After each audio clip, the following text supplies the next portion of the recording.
just leaving a campsite on the Isle of Skye. Nice little campsite. It's slightly disappointing because I couldn't figure out how to walk down the beach, even though there's big rocks on the beach. Oh yeah, she's opening the gate, look. Oh, lovely. Thank you very much. Take care. Yeah, I couldn't seem to get down to the beach just there. This is like the first campsite that I've stayed on a you know, on the seaside, on the beach location. So I thought that's what I sort of like had a good old look around, seek out a beach location, because the others have been like sitting next to a loch and sitting next to a river. So I thought, well, let's mix it up a bit and have a beach as well. This is right at the top of the island, so it kind of looks right on the map. I mean, there's nothing wrong with the campsite, it was fine. I'd say that was the only slight downside. Anyway, the plan of action today, the weather's still nice today. It's going to be nice and warm. It's 10:05. I'm actually leaving slightly earlier than I normally would, and it's 18 degrees and it feels quite warm. So I'm going to head south. Ouch! That big bug just hit me right in the cheek. Ow, that stings a bit. Yeah, so I'm going to head south, apparently to Dumfries, which is obviously on the border, the Scottish border. Is 7 hours away, 6 hours 51 minutes. So you might as well say 8 hours, because I ain't going to ride all that way without stopping. So it's about 8 hours to the border of Scotland, and then it's about another 6 home. So yeah, that's a bit ambitious in one day for me. So what I'm planning on doing is head towards Dumfries area. I might even head towards the lakes, it just depends on time, I suppose. And then I'm going to camp somewhere for the night around there, and then head home in the morning from there. As tomorrow's weather, it looks like it's going to rain. I think it's saying like 50%, so hopefully it's just sort of like showers and stuff. But I didn't want to stay up here another day. I mean, originally I was thinking I could do with a couple of days on Skye, because there's a few things that I wanted to see, but they all seem to be dotted around the island, and the island's quite big. So yeah, I'm not going to do that, or just coming over here camping and then going home again. But if I stay up here for that other day, then I'm going to be riding 7 hours to Dumfries in the rain, and then another 6 hours the following day in the rain home. So I thought I'd break the back of the journey, so to speak, in the dry. So that's kind of what I'm doing. I'm a bit lost without my power pack as well. What an idiot. If you didn't see yesterday's video, well, it might be on this one, I don't know, but like an idiot, I stopped at the bloody Asda fuel station. So I thought I'll just get some milk and a couple of bits to eat. They only had the 4 pints of milk, and I only wanted a pint. So I didn't even get anything from the Asda garage, and I was faffing around, moving stuff around in my top box. I had a couple of bits of rubbish in there from the day before, so I was sifting through all my rubbish and having a bit of a tidy up, and I left the power pack on my bag, which is on the back seat, and then I obviously rode off with it on the back, and yeah, that was the end of my power pack. What an idiot. So that's the only slight disaster I've had, is it? So if that's the worst that happens on this trip, then I'll take that. Right, let's try and mark off some miles.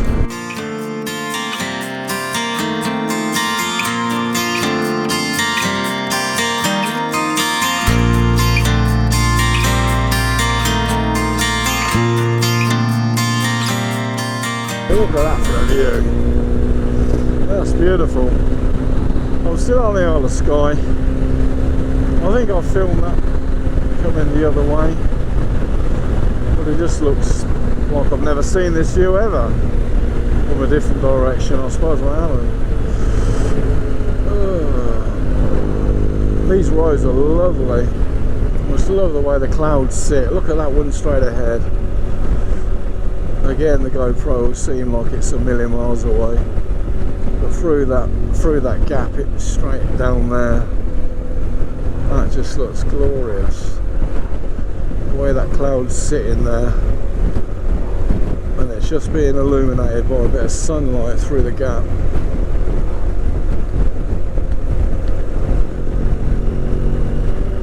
Looks like a lighting engineer has set that scene and he's done the lighting perfectly. Maybe the sky could be a little bit bluer if I was nitpicking.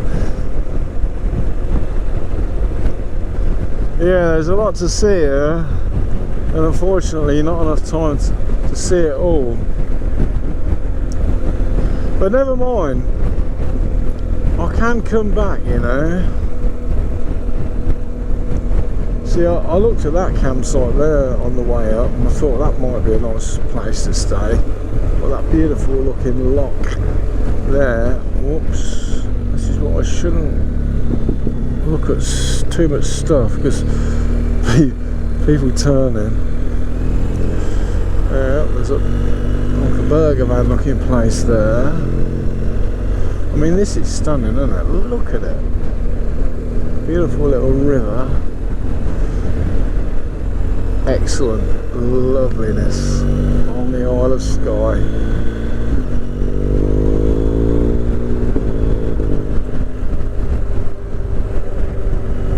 Yeah, the only reason I didn't stay at that campsite, like I said a minute ago, I was looking for a sea view rather than a lock view.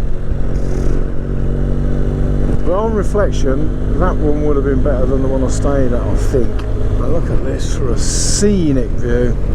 I mean, that'll stop. I mean, that clouds on that. No wonder they call this the Isle of Skye, because pretty much most of it is in the sky. Savage landscape. I absolutely love it.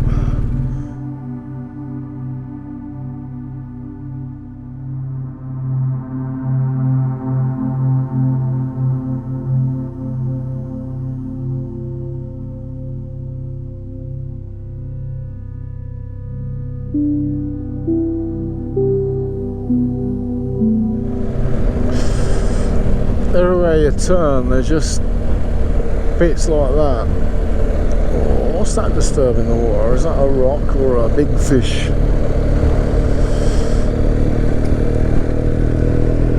Every corner you go around, there's a beautiful scenic view. Spoiled by JCB occasionally, but nevertheless. And the shipping container, look at that.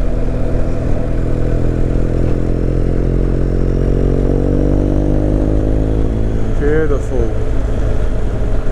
The sound of the exhaust echoing off them rock faces.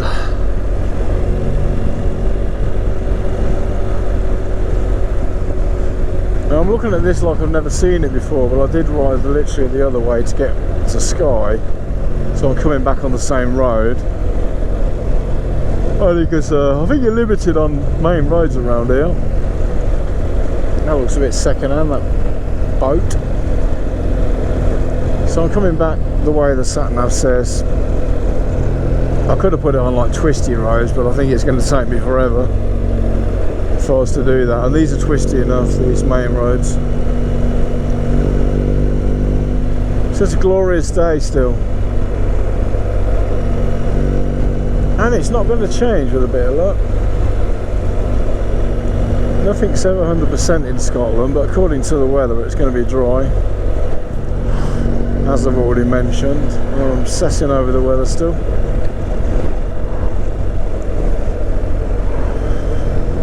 Oh, Fort William, 63 miles, and Fort William's literally an eternity from England. Oh, more traffic. Oh, I'm back at the chocolate. coffee shop. I think I've just about digested that, hello mate, that I had yesterday afternoon. Oh, let me stand up a sec. Oh.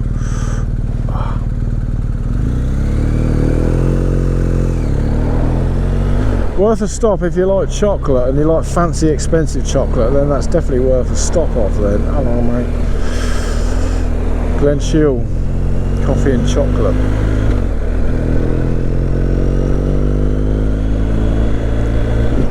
It's on the A87 near somewhere in Scotland. I don't even know where the nearest town is. Who cares? I'm sure if you're going north, you'll probably ride or drive past it, like I did.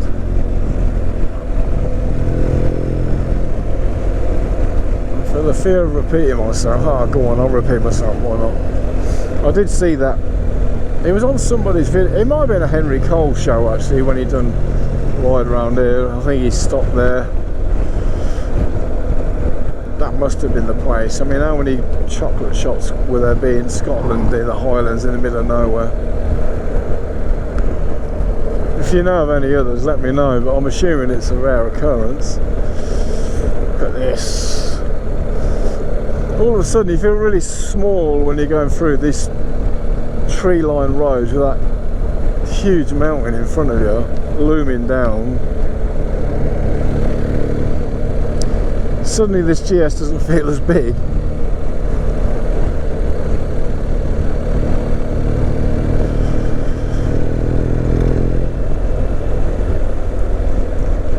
The traffic's not heavy, but you just obviously you can't get anywhere fast on these roads, so there's always someone at the end of the queue doing like 45 like we're doing now. Well, everyone just stacks up behind them, so it looks like there's a lot of traffic, but there's just one car that's holding up the rest. I mean, to be honest, I'm doing 48 mile an hour. I'm quite happy just pottering along at this speed. Right, yeah, another fuel stop. I'm in the Cairngorms heading down south. I had about 140 miles in the tank, and then I was down to fuel reserve by the time I got here. I'm thinking, I don't know what I keep doing this for.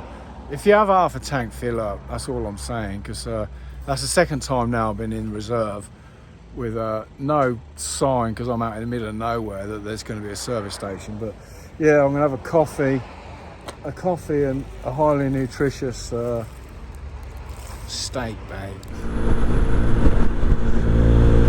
Well, what a contrast. I'm still in Scotland, but I've had a brief stop at a petrol station in the Cairngorms somewhere, which was lovely rolling countryside, getting a little bit not as jagged and hardcore as the Highlands. And now you come to the south, and I'm currently on the M74 near Glasgow. So yeah, what a contrast. Urban concrete and motorway signs, bridges, traffic. I could be anywhere in the UK looking at the signs, a road chef Costa sign. It's just back to this crap. You don't realise until you're away for a while, and then you come back to all this. And I'm still in Scotland. I need to stop at some point. I'm alright for fuel, but I need to get off the bike for a bit and plan where I'm going to go, because I think it's saying 1 hour 16 to Dumfries.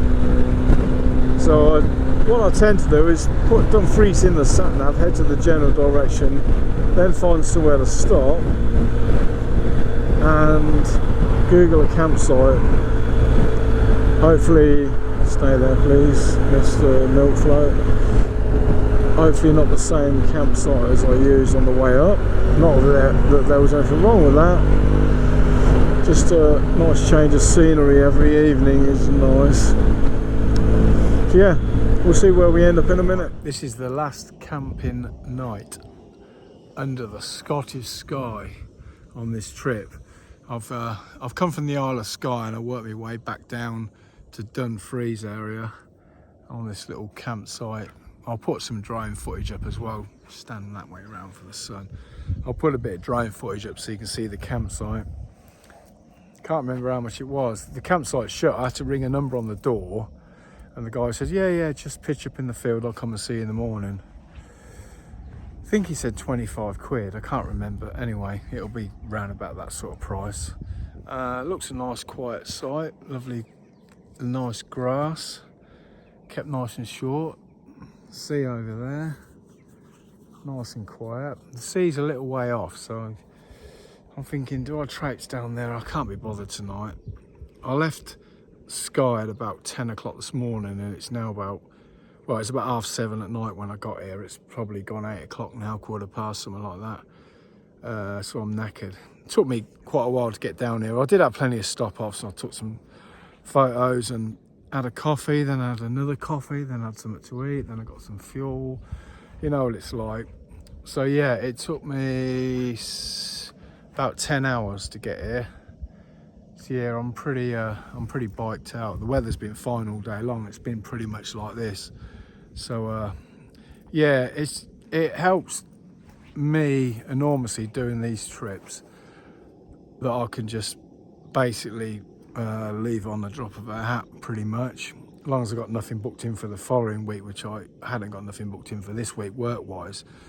So I just kept an eye on the weather, and it was like, oh, it's going to dry, rain, oh, leave it a couple of days, and then it was going to be dry for like 5 or 6 days. So I thought, yeah, I'll definitely go then.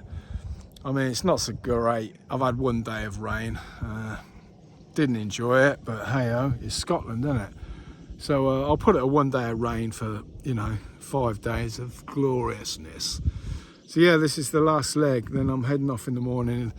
It says on my phone that it's going to rain from about 3 o'clock, but only sort of like 40% for a few hours, so I can put up with that.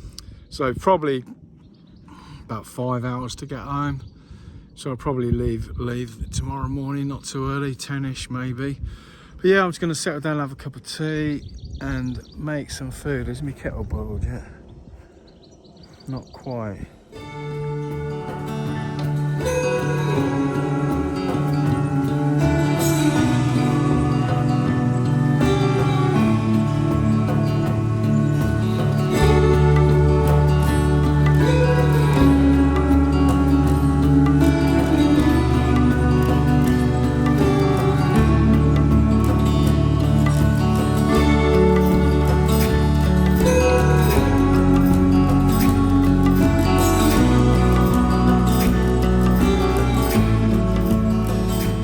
Okay, that's me all packed up, ready to go. Just need to put my jacket on, and that's it. And don't leave my wallet on the seat. Don't. So yeah, I can get everything on the bike pretty fine. 2 panniers with bags inside the panniers. Get everything in there. Top box is not quite full, which allows me a bit of room to put food and stuff in there when I pick up food. I've got an Oxford dry bag just there. And my waterproof stuff is stuffed in the front. Okay, yeah, I got bungees. Don't use bungees, they're gonna fall off. It's like, wow, so far so good. Famous last words. My sleep mat, the humongous sleep mat, is wrapped in the bike cover bungee to the top. It is a bit overkill on the sleep mat, but I've said it before and I'm gonna say it again. You need a good quality sleep when you're motorbike camping, and that thing, even though it's big and bulky, it's not that heavy, but it's very, very comfortable. So I don't mind sacrificing a bit of room on the bike for a good night's sleep, really. I'm a little tank bag on the front there, so I can just charge things. I've got 2 charging ports just there, and this cradle that I bought off Amazon, it's a bit crap, to be honest, like 15 quid. My phone goes in there for Waze. I've got a BMW sat nav, but it's crap, to be honest.